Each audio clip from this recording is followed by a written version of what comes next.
Good evening, good sir. How are you? All right, Blake. We got ourselves a schedule, baby. It's time to lock in. The glory days of the SEC are in front of us, baby. Let's go. Let's go. Wait, so winning 18 of the last 22 national championships isn't the glory days? It's going to be even better, baby. I don't care about just natties. I'm talking about oh, God, here you baby. go. The week-to-week brilliance of the Southeastern Conference is going to be a sight to behold, baby. Name one team that Penn State's played this season. I don't care about them. No, I don't care. Can you just answer my question? Name a team Penn State has played this season. Oh, they've played. No, they've scheduled. Okay, stop right there. I was on your show on Sunday, and you said the only thing that matters is getting to the playoff, correct? Yeah. It was the last sentence you said. Okay, so stop right there. If that is your statement that you have, going to a tougher schedule does not benefit you because you already have it. Yeah. That's like saying you have a honey who's already a 10, but you want her to get implants. No, I mean, if that's what you wanted to do, you go right on ahead. That's not what my wife or whoever wants or to do. Or a BBL. Here's my thing, Blake, is that I'm not just playoff focused when it comes to this sport. Like what we're about to witness this next weekend, we're going to have more of these weekends where you have all these epic games in one weekend. Next year, when we have all these epic games, I am excited that Texas is coming to Baton Rouge. I embrace that we are going to get to go to every stadium once every 4 years. I'm excited for that. I am so pumped up for that. And look, you are undoubtedly right, Mr. Blake Ruffino, that it is indeed a lot harder to make the playoff in what LSU and all the other SEC schools are going to have to do next year. But here's a big thing.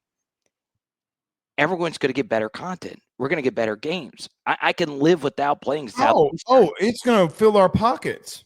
Yeah, and it's not just that. It's like I want Texas. I want to play Georgia at home. I'm excited. I'm looking forward to 2029 when we play Georgia for the first time in 11 years. We don't have to worry about that anymore. So I am super pumped up for the 9-game conference schedule. I like LSU's slate in particular next year. So yeah, home games are nice. I'm pumped up, man, but I'm also pumped up that we're getting to play Ole Miss this weekend. Go to hell. This is my new most hated team on the schedule. Blake, for me, that's always been Florida. Can't be Florida anymore because we all have 1% hatred in our heart. And all of that hate goes towards that team I can't stand. It used to be Florida. Can't be Florida anymore. It's going all to Ole Miss. I hate them. Their burners are the worst burners. They started off with the Kyron Lacey thing, and they've been so horrible. Insane.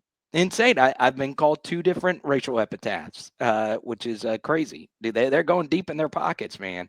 What? Well, I can't. I'm not going to say that. I'm not going to lose your sponsorship. Okay. Don't say the words, but are they? It's very vulgar. Yeah, it's not the worst one, but it's a pretty bad one. Are you kidding? No, I'm not kidding, bro. Like, and the funny thing is, the dude had to go find, like, because my profile photo on Power Hour LSU is just my logo. But he had to go find like a stream of mine to call me this word. But there's a time and place for it. That's why they're faceless, right? No, there is no time and place for saying something like that. Exactly. But some people need to get that hate out of their heart. They do for whatever reason under a faceless burner. So you're right. There is no time and place for it. But I wish that person joyful happiness in calling me that name. I don't wish. I hope their wives cheat on them and their sons never talk to them again. All right. Every episode, every segment with Carter is brought to you by our good friends over at FanDuel. Go over to FanDuel.com today to sign up. I see Dane super chatting here. We'll get to in a minute. Carter, what's the biggest thing you're watching for in this Ole Miss game? Yeah, so tomorrow, Blake, we are on Power Hour LSU. This is the deepest film study I've ever done getting ready for an opponent. And Lane Kiffin is so good at running deep overs, which is just a simple route concept. Deep drags, right. Right. So it's not quite like a slant or a post. It's a curved route, if you will. And he is the absolute best at doing it. And there is one variation that they ran versus Tulane called Spear. And Spear is a play design that 2019 LSU used quite a bit. They're probably the best offense you'll ever see running this concept. And Ole Miss hit Spear twice for big gains versus Tulane. Now, does that mean that they're going to run it? No, but this film study is going to be a 20-minute expose just on Spear and how they actually ran different variations of Spear versus us last year. You go back, you look at the two big gains that they had in the passing game versus LSU last year. They were on deep overs, more so on a concept called Yankee. So this is an offense that likes to get explosive. This is a very heavy double move vertical offense. So you got to be ready for it. Whether it's Austin Simmons or Trinidad Chambliss, I think it is going to be Mr. Chambliss this weekend. I will also say, Blake, they have not faced a defense with these kind of athletes. We've seen what Arkansas's defense looks like. They're the worst defense in the SEC, and I'm not sure if there's a close second. So they lit them up, and then we don't know what Tulane really is. So on tape, they are really good. They're weak on their offensive line. And you think Ole Miss is? Yes, they've got some really, really big weak links, in particular in the middle. And they have really struggled with explosive, quick, three-technique defensive tackles. It was a problem. They've been better this year versus last, though, however. Well, I will say, Patrick Custis, the transfer from Arkansas, has been getting abused by these quicker DTs. So this could be a Bernard Gooden type of game like we saw the flashes of excellence versus Clemson. It's not the only position I think LSU's keying in on the offensive line for Ole Miss. I said before we came into the show, there is something on Saturday I'm going to point out that I think LSU is going to attack along their offensive line. I'm going to wait and hold off to that on Saturday. Oh, okay, good. Well, because I think that they're going to key in on it. I'm not. You're not leaking nothing. There are other media members who would run it to Twitter because hashtag I formation, but. Let's go. I'm going to wait, but it is on this handy-dandy phone. What I would say is, Carter, what do you make of their run game then? I mean, because they are 25th in the country in rushing. They are bullying some teams in some situations, and I know Lacey's been very physical. Yeah, he's been really good. He is a very, very good running back, and it's strange because Logan Diggs is their backup, and he's been good for them in spots too. Had a big run. Our best back right now. Yeah, I would probably say so. Especially with Caden's health situation. Man, Lane is the best at sequencing his runs. The Kentucky game was one of the most beautifully called run games, especially in that fourth quarter when they put that game away. And Blake, there's so many aspects to the Lane Kiffin run game that involves a QB run game. Obviously, Chambliss is probably equal to that of Jackson Dart as a runner, maybe even a little bit better. And the way they pull their offensive linemen is a thing of beauty. And what Lane will do is he will flip it, where he will pull all his linemen and have them all go to the right, but the run is actually going in the complete opposite direction. They did that 2 times to ice the Kentucky game away, and they still couldn't stop it. So as a defense, you just got to carry out your keys, do your job, and really do your film study this week because you're going to see a little bit of everything. But you are right, Blake. I didn't expect Quan Lacey to be as good as he's been, but man, he's good. He's very physical. Player. And look, I think this is the best rushing attack clearly that you faced all year. And to your point with Chambliss, they're running some things, Carter, that are very unconventional with him. And even like when you had Jaden Daniels, I mean, the unconventional, to your point, being like their offensive line's going zone right, like just simple zone right blocking schemes, and they're running a speed option to the left. It's crazy. So you have situations where the linebackers are flowing everywhere to their left or to the right of the offense, and they're running a speed sweep for a touchdown or speed option for a touchdown. I said this. I think it's their biggest strength versus our biggest strength because you have not allowed teams to run the football either. And we talk about Chambliss. Let me ask you this one of two-part question here. Does Chambliss's running ability worry you at all? It does, but the scary thing about it is he's not even a top 4 runner on the rest of your schedule. I mean, you got some real dudes left. So, yeah, it does worry me. The thing that would worry me more, Blake, though, is if he does run all over us and we're totally hopeless, then LSU is in a really tough spot the rest of the year because the runners just get so much better with Sellers and Talon. Now the offenses aren't as good maybe as Ole Miss's offense. And another thing, Blake, their receivers have been a lot better than I thought. Wallace has been really good. Lee's been really good. Yeah, and the funny thing about it is, like, I thought for sure, I know he's more of a slot guy, and Lane is a far more vertical play caller, but 11 and 2 have far outperformed Caden Lee, number 19, their slot guy. Mm-hmm. And 11 and 2 in particular, their name slipped my mind. I know one of them's a trainer.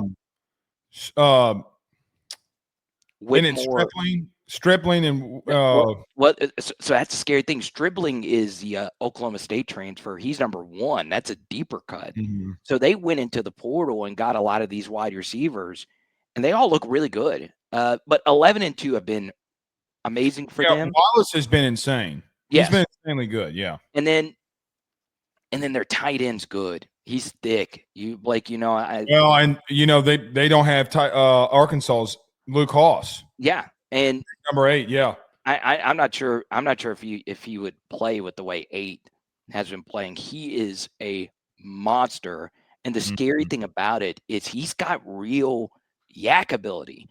For a guy his size to be able to really plant his foot into the ground and hit a gear, it's something.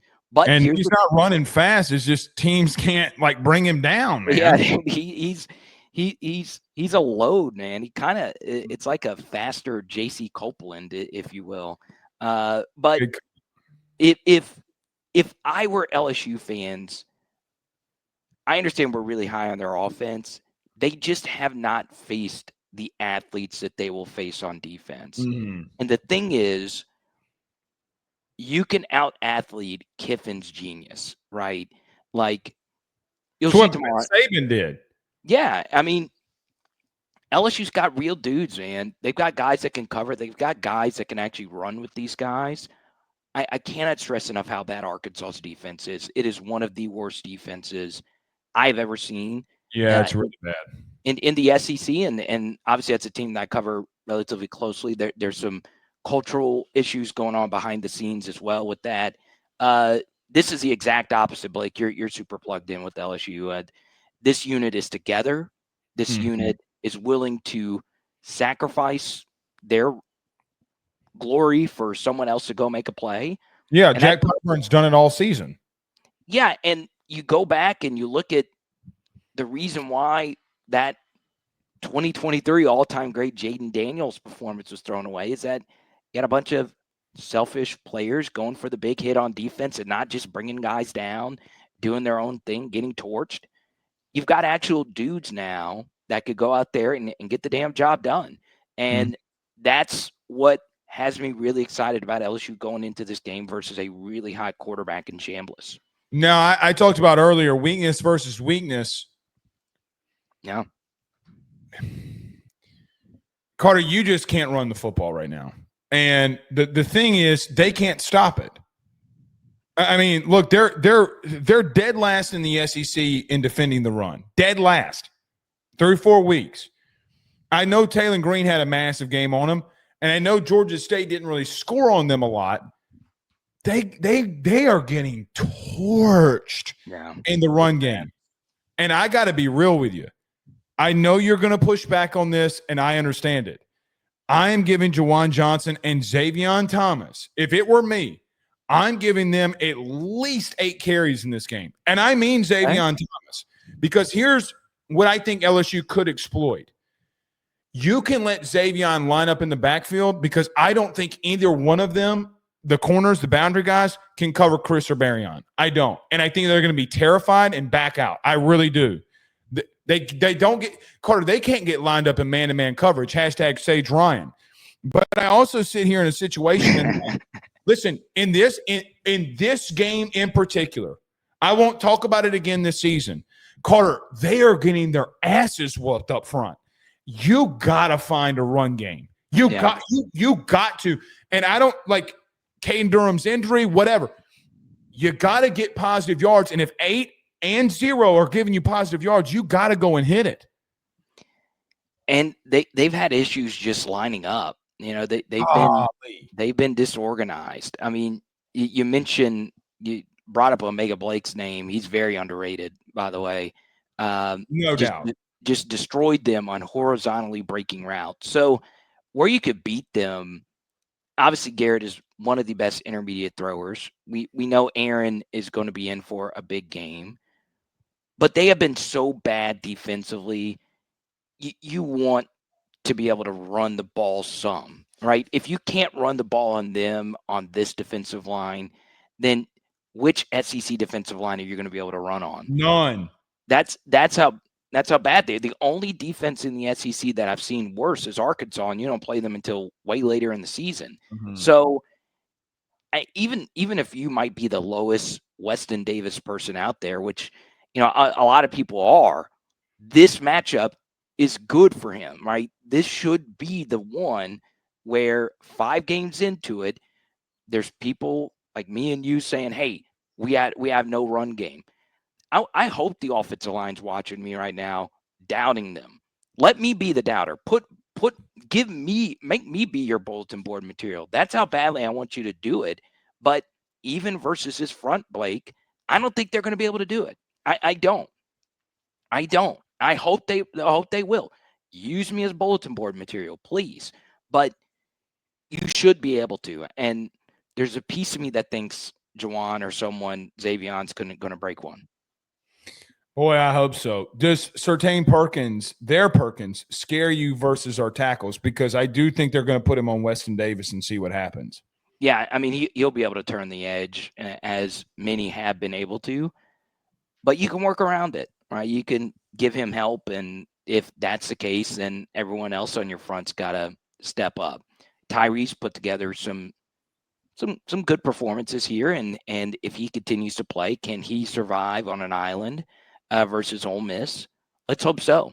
And then Barrett Sharp's been good, so hopefully you can use him more as a blocker, and then have him block and then leak, and he can leak out, and you get some big gains that way. There's a lot of different ways you can manufacture things offensively versus Ole Miss. Hell, do the Yankee concept against them. I mean, you're talking about run Yankee, baby. Well, you're talking about. I'm assuming. Correct me if I'm wrong. Your Yankee concept is the deep drag, post, or in on the boundary. No, Yankees a 2-man concept where it's a deep post, play action, and the deep post and a drag. Yeah, but no, you're in the vicinity, right? Right. Yeah. Well, I mean, hit it on them because listen, Omega Blake had 4 catches for 70 yards. Against Ole Miss in the middle of the field. Dude, he torched him. He torched him. And one was just one of the worst coverage busts of all time. And I was like, yeah, Sage Ryan's in that secondary. He's got to be. So it's – oh, he's the one that made the tackle. It's what I would say, Blake, is they do have some good players. 51 at defensive tackle is a good player for them. Perkins is a good player. He gave us some issues last year, but that was also because he was playing next to Walter Nolan, and he caved our faces in on almost every snap. Those guys just aren't there anymore. I mean, it's honestly just as simple as that. They had a really all-time great SEC defense last year, and they wasted it. So now you're here, and you should be able to have a big day. And Blake, I think Garrett will. I do. He had some bad turnovers in this game last year, but he was mostly really, really good. Can he get it done on the road? I hope so. I really do.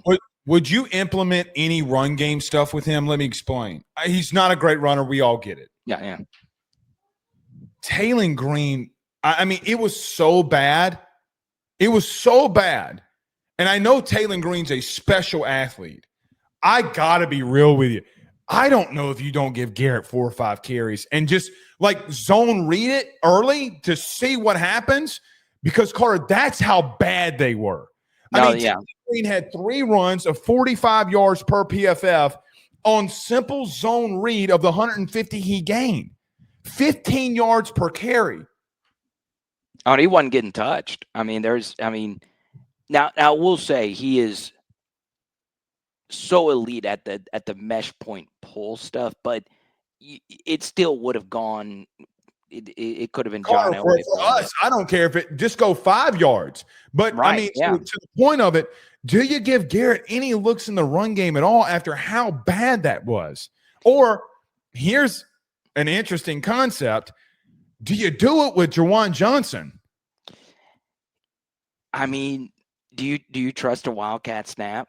No, not based off of what I saw in camp. No, but okay. So that's what I was going to bring up. It's like, well, you and I have talked about how we don't want. But it's that bad though. That's the point. Is it was so bad against an SEC opponent who might be I hate to say this, Arkansas might be the worst overall team because of that defense.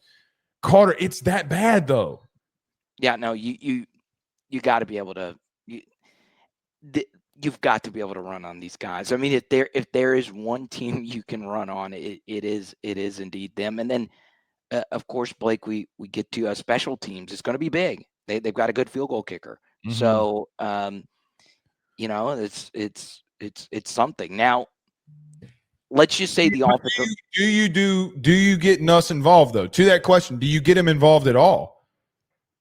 In the run game, yeah, I've always been a proponent. Just pull it once, and then the defense knows that they have to care about it. If you never pull it, I mean, think about it, if Nuss doesn't pull it that one time versus Clemson, that was a big play in that game.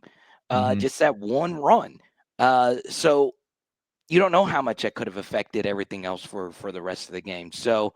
God, his scramble, too, against Clemson was so big, too. And the Florida one, too, even though both of them got called back for holding. Nelson's had some big runs this year for him. Like, for him, he's had some big runs. No. Let me ask you this. So you're on Sunday night, and you weren't shocked that Ole Miss was favored. No, not at all. Yeah, this is about where I would have it as well. It is almost by a point and a half. Let's go to the Lane Kiffin tweet. Okay. He's telling you go take the over. He said go slam the over. Here's the thing, Blake. He not only tweeted it's also a fine. It's also illegal in part SEC bylaws, by the way. Okay, so. That was kind of weird, because here's my thing. If I was in the building of any college institution and I was getting paid like most people in these P4 jobs, like north of a 6-figure salary, I'm never saying the word sports betting. I'm not touching anything sports betting related. I mean, here's the thing that I bring up, though. He's making a joke. Right. It's a clear joke. It's a clear joke, and I think common sense in this – the reason I didn't freak out about it and I got said the whole SEC rule, can we just use common sense? Yeah, for sure. You know what I mean? Look, we try to be so – oh, my God. We try to act like football Karens, like the woman in the Walmart who's got the spiky hair in the back and she's got blonde highlights. Like, don't be a Karen. He's joking. He's a troll. Yeah, and I would want to come up with something clever if, my daughter's business was hard launched. It was her that did it. Well, and that's the thing he's playing off of, right? He's playing off of the Whit Weeks thing, right? I don't know. I mean, people want to see him suspended, and I get it. But let's go beat them with his ass there. No, I don't want him suspended. I don't want. I never want to win like that. I will say, Blake, this game opened at 56. Wait, what was that? What did you do? So, like, if you twist a bottle and then you like do the top, Were you trying to scare your audience? Scare me?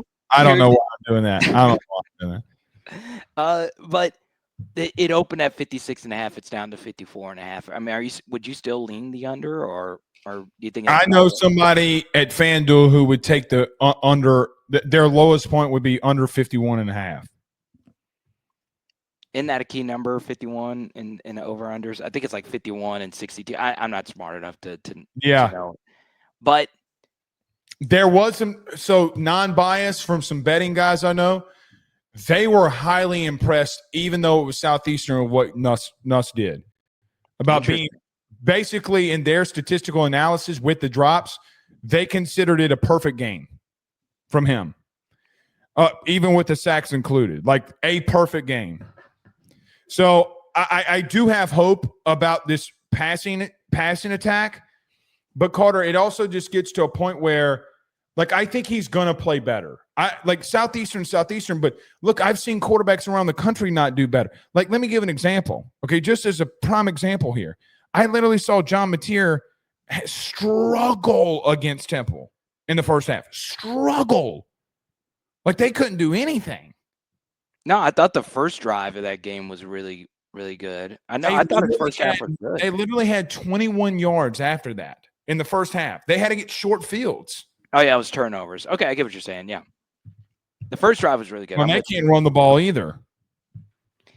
Yeah, the Jaden Which brings up the whole Texas point, right? Like, how many backups is Texas going to play?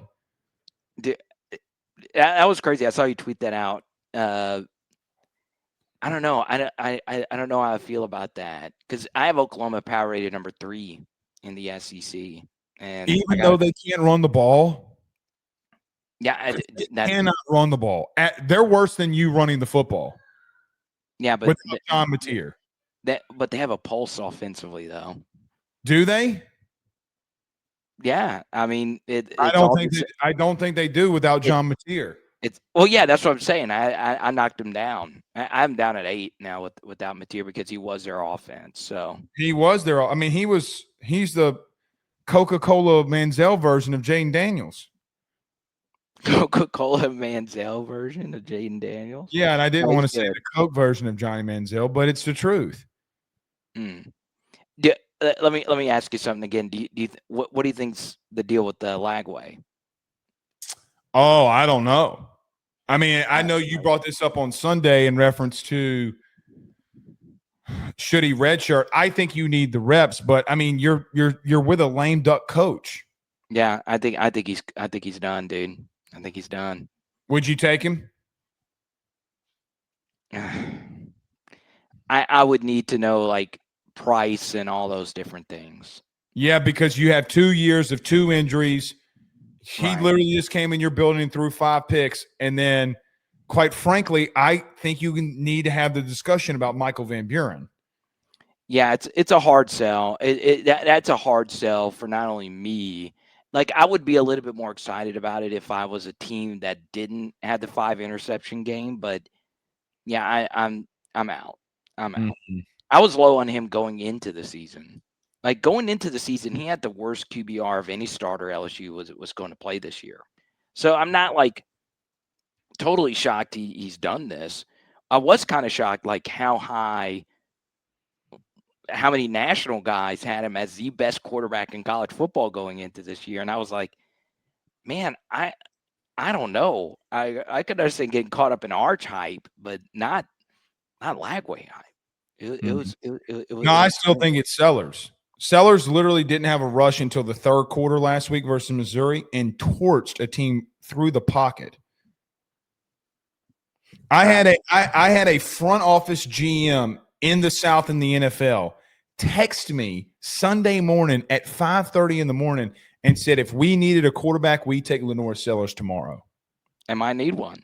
I'm kidding. No, this team does not need a quarterback. It's not the Saints. It's in the state of Texas. Oh, okay. So, and it's not in Dallas. no, it's 0-3. They were. He was mesmerized that Norris did what he did from the pocket. He's like, everybody knew he could run, and he's a freak athlete. Brother, he torched Nick Harbor's not a great receiver. He's a great athlete, but they ain't got shit at receiver, and he was diming them up. Dude, Mizzou's good, man. They're fighting Ahmad Hardy. I am mad that we didn't take Ahmad Hardy. I'm mad we didn't take a portal running back in back-to-back classes. It is. I will never get over them not getting a portal running back. But then again, that sounds so spoiled because the portal class was so great. But I felt they needed a portal running back. Look at you now. Yes, I mean we're in a tough spot. We're in a tough spot. There's some other SEC related question I wanted to ask you, but it slips my mind. Oh, you got this weekend, Georgia or Bama? No. Okay, this was it. Out of all the extra games, Oregon, Penn State. Yes, I'm with you. I'm excited about that one. Oregon, Penn State. I will also say, I want everyone to enjoy this weekend. This, I think, God, it's going to be so good. You can sit on your couch from 10 a.m. to 12:30 p.m. and just have on ABC if you wanted to, and have a fantastic day. You get the Lou Holtz Bowl in the morning, with the potential coach firing happening after that. By the way, I got to be real with you. If Arkansas goes and stays with Petrino, the whole front office and athletic department deserves to be fired. Whoa, okay. Go on ahead. I'll send this to my Arkansas buddies. Let's see what you got. You cannot allow Juracek and you cannot allow Petrino to pull one over on you like this. They're pulling one over on you. And if Bobby Petrino will stab the head coach that technically was over hiring him in the back, what will he else do? The last time this man was here, he got on a motorcycle with a secretary and fell off the son of a bitch and got fired. Now he's stabbing the head coach in the back. Let me ask you this question. When games are getting close, is he doing something to lose them so that he can take that interim job? If you're going to stab him in the back now, you'll definitely stab him in the back during a game. Like, let me give an example. Why in the hell did you call a draw play on 3rd and 9 when you're down a score against Ole Miss? So you think he could be nefariously tanking? Carter, you know that state better than most. Is he not going behind Sam Pittman's back and stabbing him in the back to get the interim job next week? Well, phone calls have been made. He wants it. Last year it wasn't quite like this, but he wants it. What a sleazeball! What a sleazeball! No, well, Blake, you're not.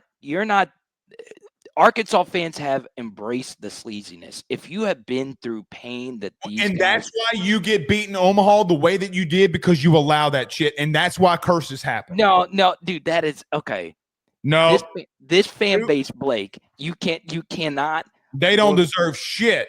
No, Blake. Oh my goodness, they don't deserve shit. Clip this and send it to your wife. She doesn't deserve to be on that. No, don't do that to me, man. Look. I will.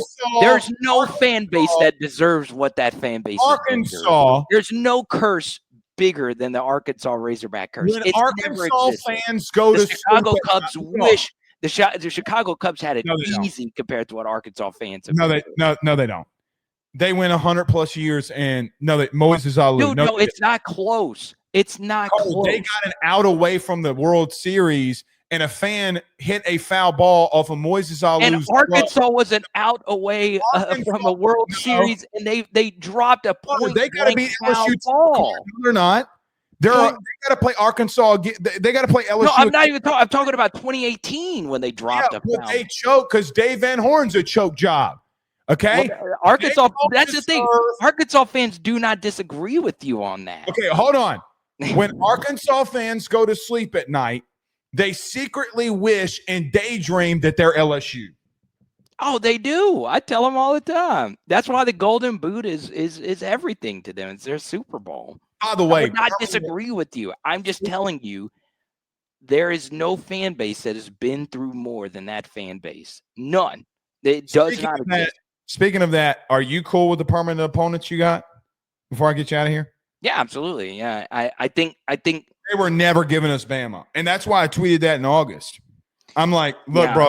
I came on your show and said, listen, I'm not guessing. I was never guessing when I sent that tweet out. By the way, in that they were never giving you Bama ever, and they weren't giving Bama, Tennessee, Auburn, and you. They weren't doing it. And that was more of a Bama thing, by the way. Like that was a big holdup. Was Nick did not want to play because obviously Alabama's got to keep Auburn on there and they got to keep Tennessee on there. You got to have the third Saturday in October. But he didn't want LSU to be the final one, even though that's been the premier SEC matchup for 15 years now. It's been, even though they've mostly. He admitted it. Hold on, pause. You do know he admitted that. Yeah, that's not like that's the thing. It's not that's not me with inside information. That's he admitted that on live television. Because what? Okay, I can go on and on about this passion. This topic because you and I have screamed at each other about the 8 versus 9 thing. But what I would say is, many moons ago, Nick was the only coach who voted for 9 compared to 8. They did a vote in Destin. 2017, right? Yeah, it was. Either then, it might have been a little bit earlier or whatever. And he was the only one that said, hey, I'm down with 9. And everybody else voted against it because, well, they wanted to keep their jobs, to have one less game. And then obviously that changed when Nick became, once he learned about the permanent thing, he was like, I don't want to play LSU every year on top of also playing Auburn and Tennessee every year. So, look, LSU's been the one school in this whole thing that has been very public about saying we're not scared of anybody, and and they I think correct me if I'm wrong. I think LSU would have been fine keeping Alabama on the schedule every year. Here's what I'm going to say. Go for it. I know for a fact that some high-level money people in the southeast of the state made very angry phone calls if we would have given up Ole Miss. I know some very massive people in the 318 that give shitloads of money to the athletic department who said and told people in power, if you get rid of Arkansas, our money's gone. If you don't fight to keep Arkansas, our money's gone. That's a big deal. However, the third one came from what I understand and why I sent that thing out in August was a geographical thing, not for LSU, but for A&M. And they didn't think it was fair for A&M to have to go and pass LSU to go to a Mississippi school more than once. So I think that when you got in a situation where everybody wants to focus in on how they did it, I don't think LSU's was based off of all LSU, meaning Arkansas, they wanted LSU. To be real with you, if you go look at A&M people, they wanted LSU more than Bama. Bama wanted other teams besides you. Here's the only thing. You cannot convince me that you shouldn't have had Florida over A&M. Oh, dude, yeah, I would have. Florida more than Bama and A&M to me should have been your third permanent opponent. I agree. I couldn't agree more. And we disagree on a lot. I couldn't agree more on that. Like, dude, and so think of since the 90s, Carter, since 97, 96, like this has been the premier game before the whole shit with Saban went down. We literally had a decade before Saban left and got to Bama, and that game was still played. Yeah, like Kev Ball got it going. Well, think of 2019 with Kyle Trask. Think of the shoe game. Think of all the crazy shit. Think of Tebow in 2008. Just killed us. The invention of the jump pass came against LSU. That still shatters me, man. Some of those Tebow games were insane. They perfected that. I will also say so there was an A&M YouTuber who I know vaguely. I've emailed him a few times, and he was like, "Oh, it was definitely LSU side of things. LSU wants to make this A&M thing." No, they don't. Dude, No, I'm like, I just want Texas A&M YouTubers and bloggers to be right about something. You weren't right about Jimbo. They're not right about this. I promise you, they're not. Dude, I was like, there couldn't, even from a fan or like an actual insider's point of view, never. LSU could care less. LSU does not want you. Yeah, it is the exact opposite. It is the exact opposite. They don't want nothing to do with you. We think that they're weird as shit. We wanted nothing to do with them. I will be honest with you. I'll be real with you. I think Scott fought for Florida, and I think Florida backed out, really. Interesting. By the way, just so everybody knows, this will never come out. You know that all of these ADs had to agree on it, and there was a lot of infighting. A lot of infighting. Well, like for an example, I heard Bama was like, so you want us to go to Auburn and Tennessee, and you want us to have LSU. And to their point, it's like, all right, I understand it. Be real with you. Outside of Tennessee, you got the best draw. Who LSU did? We did, yes. Yes, easily. Think about this, Carter. You're only averaging one loss the last decade between your three permanent opponents. Yeah, and Arkansas and Ole Miss, they're not serious about actually winning a natty. Ole Miss went through that last year. They're not serious about it. And Arkansas definitely is. Neither really is A&M until they can actually get a 9-win season. Yeah, Arkansas's all in on basketball now. They're a basketball school. And rightfully so when you have Calipari there.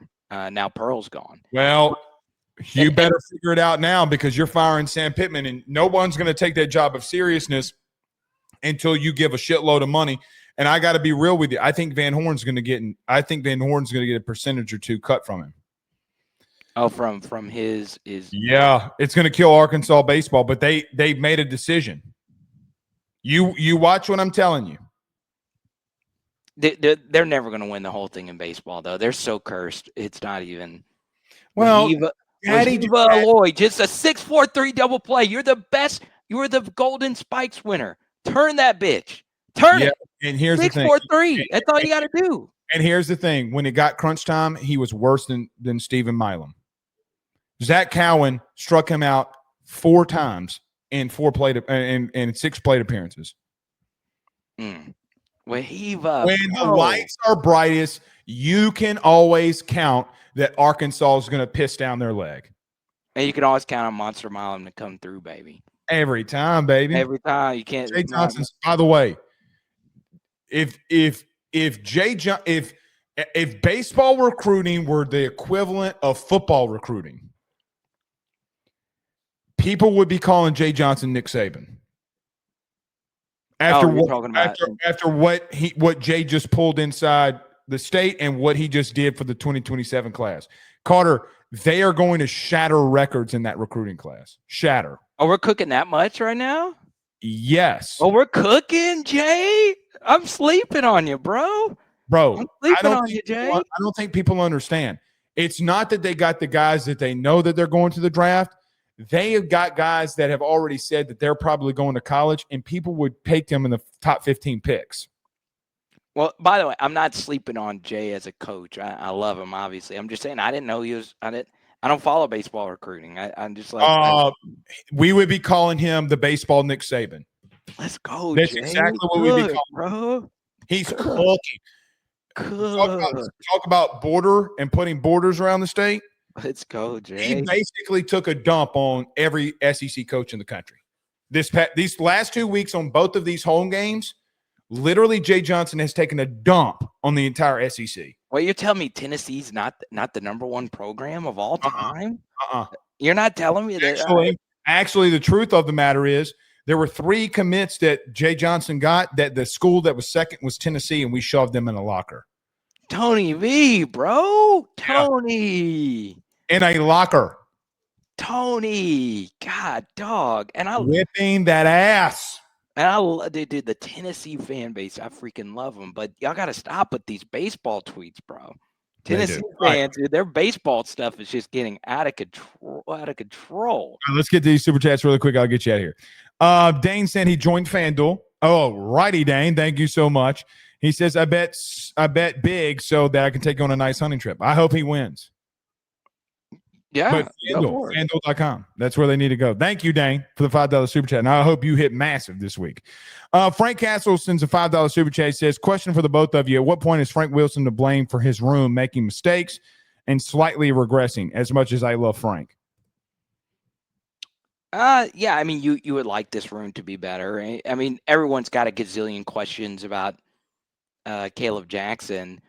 I do think Frank's gotten unlucky that, you know, two of his pieces are gone. There was, I mean, what could he do about that? You know, with JT Lindsay and Trey Holly, you know, they whatever happened, and they're not there. So that was two guys. Yeah, well, the counteract to that would be you could have gone in the portal. And I know I've said it a gazillion times, but it was. I would not have gone into the season with the running back room being the way that it was now. And that's why your best running back plays X. Yeah, and honestly, like, even if that were the case and you're counting on Xavier Thomas, you're just very lucky Juwan Johnson is being what he's been, you know, to go from DB to quarterback to running back, and then not only play running back, do all these different things at running back. It's not like normally if like a running back is like shifting positions, you're only doing one thing. You know, you're catching passes, you're lining up at receiver. I mean, you're doing a lot. So, yeah, I mean, running back depth has never been a problem at LSU. Bijan went to Texas as a quarterback. Oh, yeah. It's not like and Roschon Johnson did too, but, you know, it's still something that Juwan has done what he's done. And it might not have been Bijan. What? It might not have been Bijan then. No, it was Roschon Johnson, but Roschon was a quarterback and he moved to running back. But to the super chatter's point, yeah, I think Frank, if he was sitting right here, would tell you, hey, I wish Caleb was the guy we expected him to be. But you know, we'll see. They don't have any vision. It's tough. It's really tough. And they have no feel. They're pitter-pattering at the line of scrimmage. And poor Caleb Jackson, every time he gets the ball, he's getting hit at the line of scrimmage or behind the line of scrimmage. Caleb gets unlucky. You know, his only carry in the Ole Miss game last year was that 4th down option that Nuss should have not given. He should have kept it. There was also a shovel option on that play, and that got blown up too. But yeah, it's tough. It's tough. All right, buddy.